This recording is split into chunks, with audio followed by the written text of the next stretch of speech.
Today we continue the series on the two Israels unveiled, and in the previous discussion we discussed Esau and how Esau had broken his covenant with God. We saw that Esau was born into the Old Testament covenant, the old covenant, but that when he despised his birthright, it was at that point that he cut himself off from the covenant of God.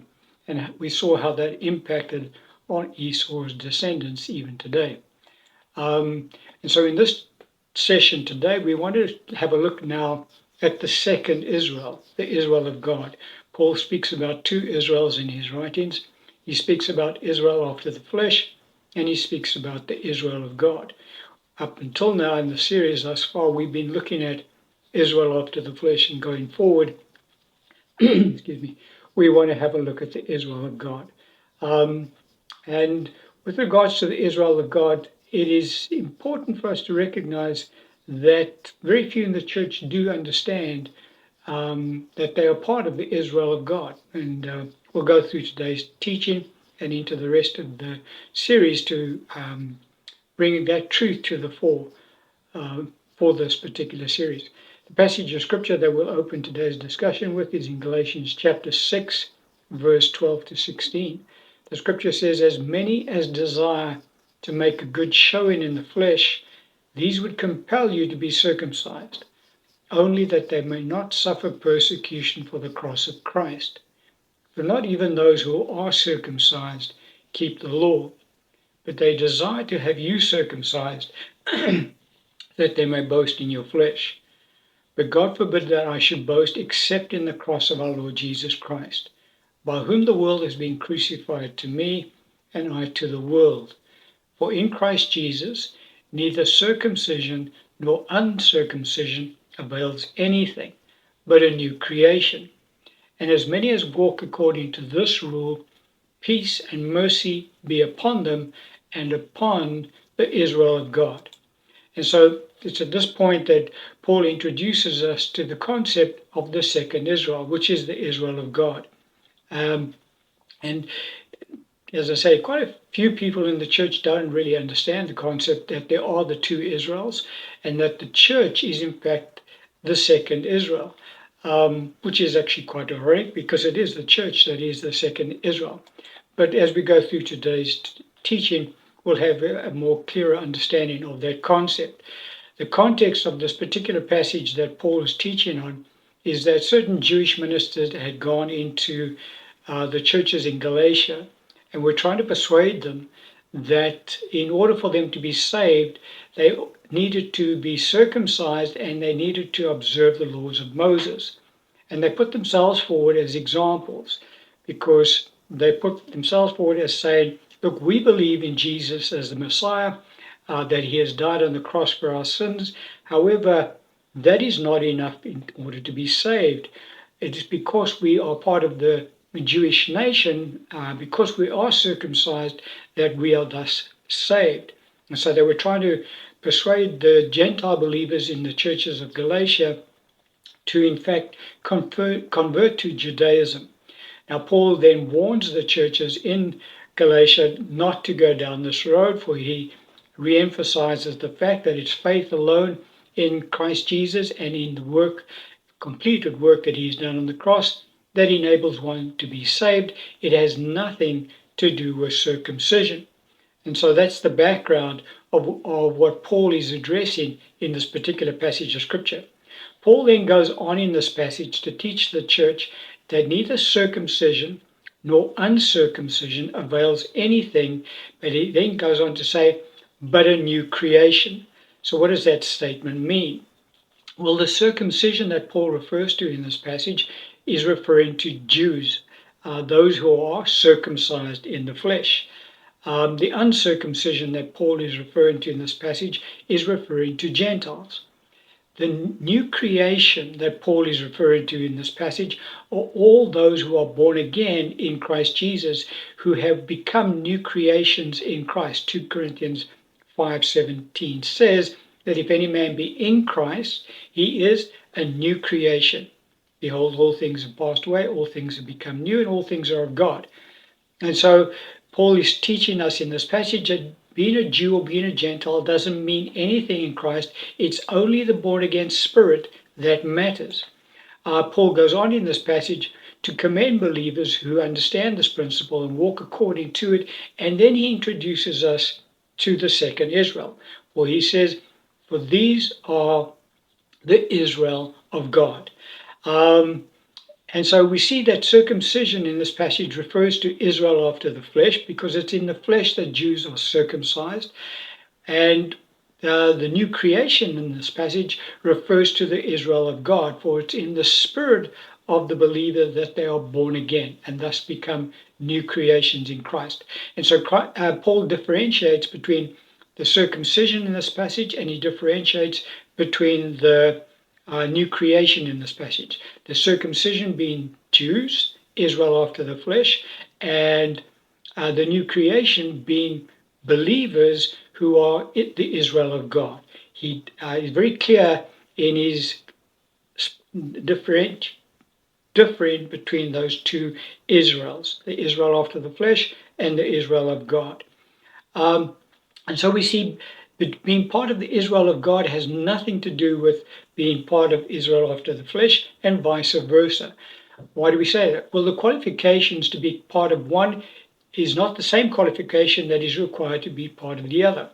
For in order for one to be part of Israel after the flesh, one must be circumcised.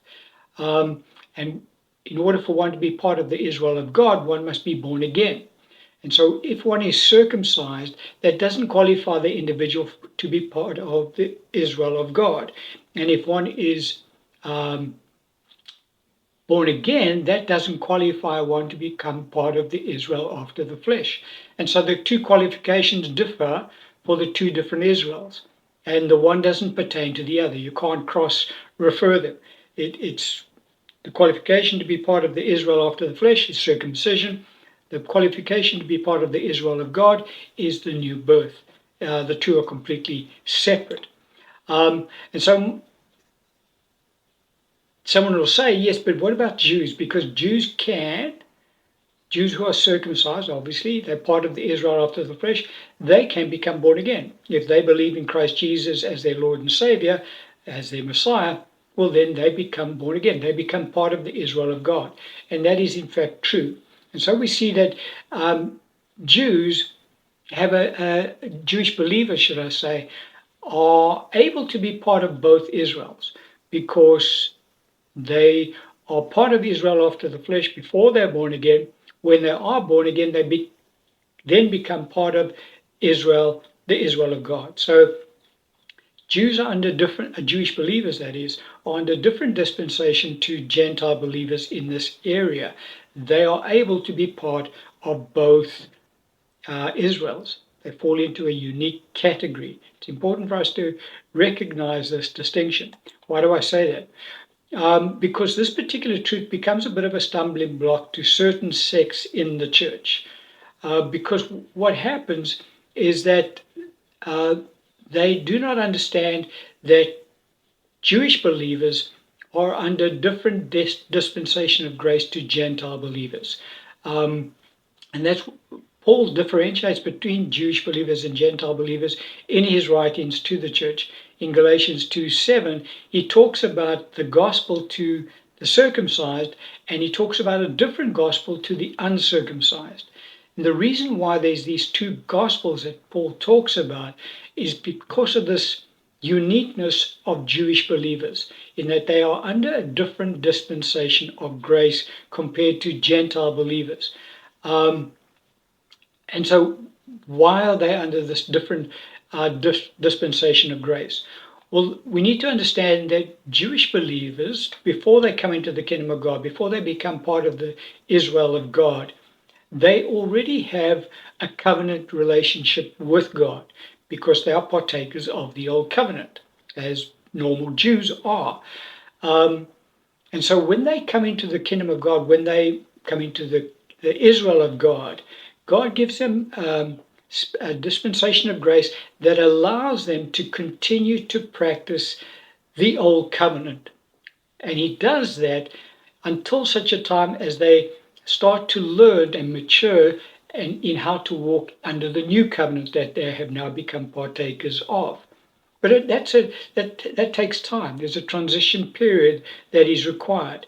And so God allows Jewish believers to observe the law of Moses because that's all they know. They come out of a background of having this covenant relationship with God. They are now brought into the Israel of God, but they still are learning about this new covenant that they have now become partakers of.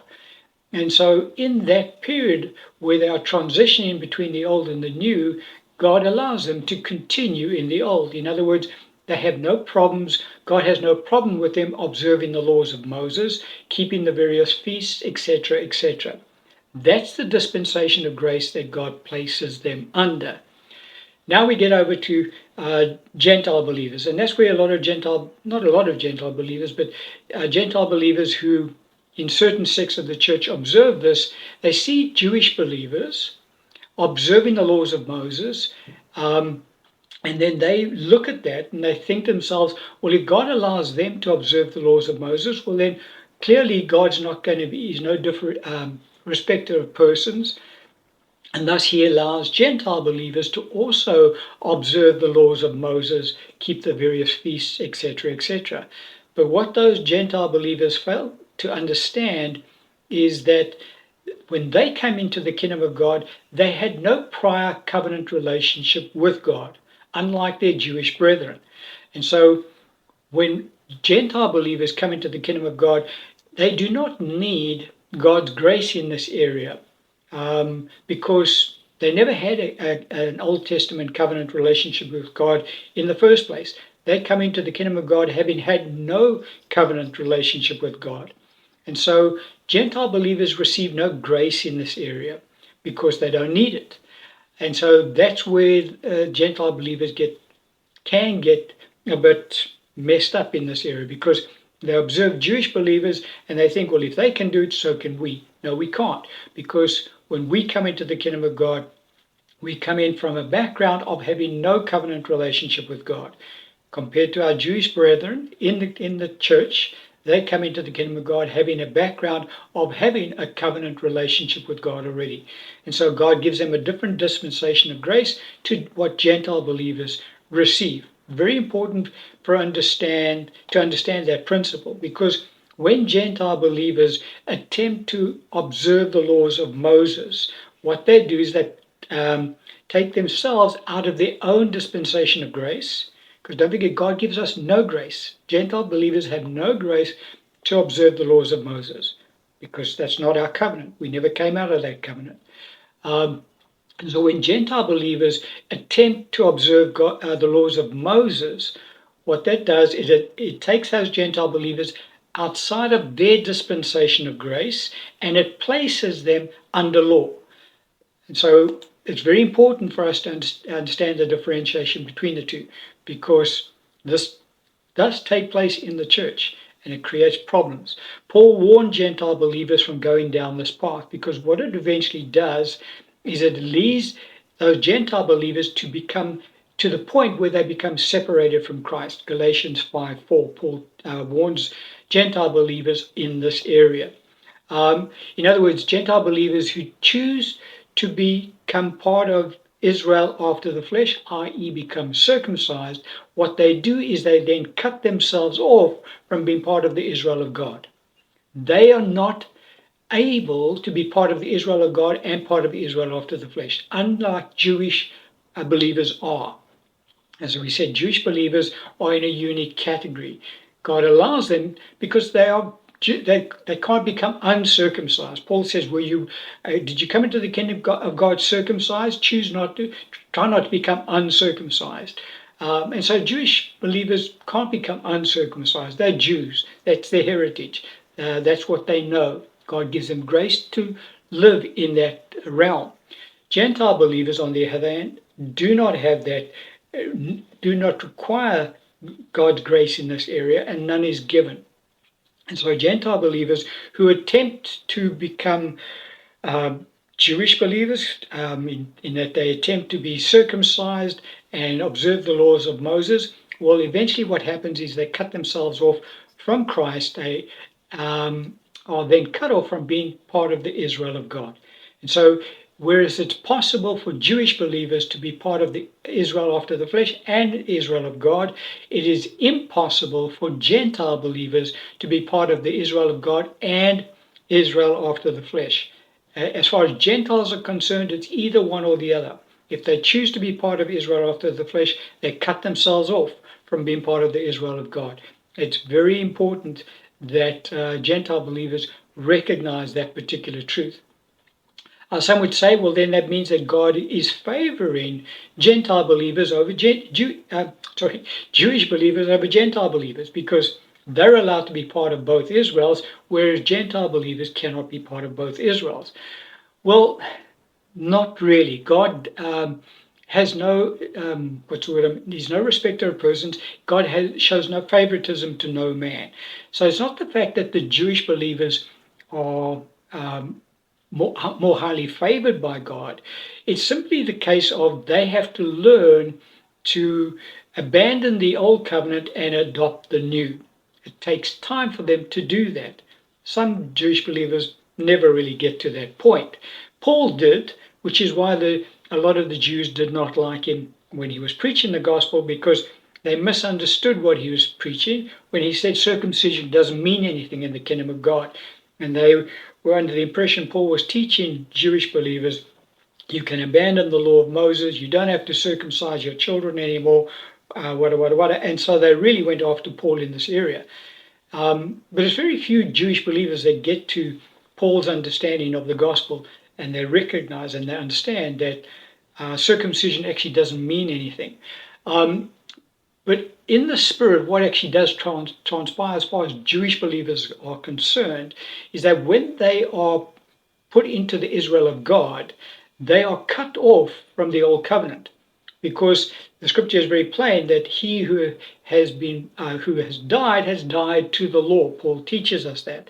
And so when Jewish believers are born again, the old man dies. And so they, in fact, do die to the law. They die to the old covenant. As far as God is concerned in their lives, the old covenant has become obsolete and has now been replaced by the new. Nevertheless, they still practice the old covenant. God gives them grace to do that because he recognizes they don't understand everything, yet they have to mature, and he allows them this period of grace, and it can extend for most of their lives, basically, almost all of their lives, that God allows them to practice the laws of Moses. Nevertheless, in reality, they have been cut off from the old covenant. They have now adopted the new. It is impossible for anyone to partake of both covenants, the old and the new, simultaneously. And so even though it appears that Jewish believers are partaking of both covenants, in fact, they're not. That covenant relationship with God that they had under the old covenant is done away with when they are brought into the new, when they become part of the Israel of God.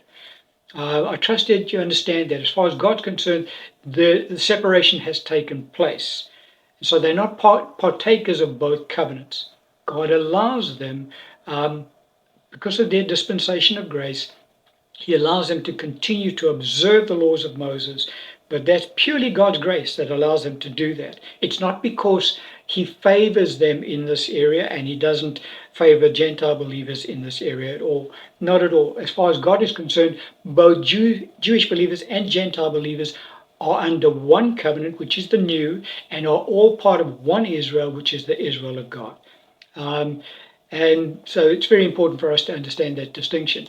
In the next session, we're going to continue to discuss the church as the Israel of God. There's a few more points that we need to address along this line, but we're going to end the teaching on that.